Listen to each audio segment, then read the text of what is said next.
आज तुमच्यासोबत मुरमुऱ्यापासून बनणारी चटपटा रेसिपी शेअर करत आहे. एका बाउलमध्ये आपण मुरमुरे काढून घेतले. त्यानंतर आपण पाणी घालून घेऊया. मुरमुऱ्यामध्ये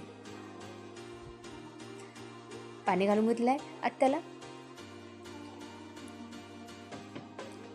असं भिजवायचं चांगलं. आणि त्यानंतर भिजवलेले आपण मुरमुरे एक ते 2 मिनटं मी ठेवले होते. आणि त्यानंतर आपण त्याला पिळून त्यातलं पाणी काढायचं मुरमुऱ्याचं. त्यानंतर आपण कढईमध्ये ऑइल टाकून घेऊया. जिरं टाकून घेतलेलं आहे. त्यानंतर मी बारीक चिरलेला कांदा पण त्यात टाकून घेऊया.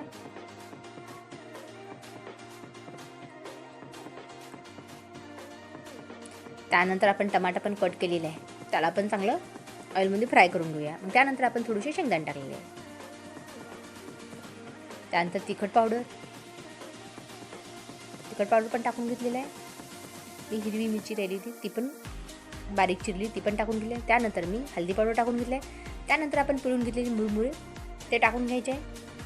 त्यानंतर त्याला थोडा वेळ आपण फ्राय करून घेऊया. त्यानंतर चवीनुसार नमक टाकून घेतलेलं आहे आपण.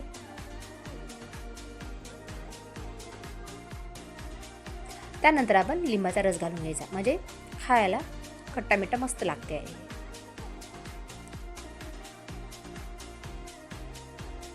ही तुम्ही घरी नक्की ट्राय करून पहा. त्यामध्ये आपण कोथिंबीर टाकून घेतलेली आहे. ही तुम्ही घरी नक्की ट्राय करून पहा. चटपटा रेसिपी, मुरमुऱ्यापासून बनणारी चटपटा रेसिपी आवडली असेल तर नक्की घरी ट्राय करून पहा.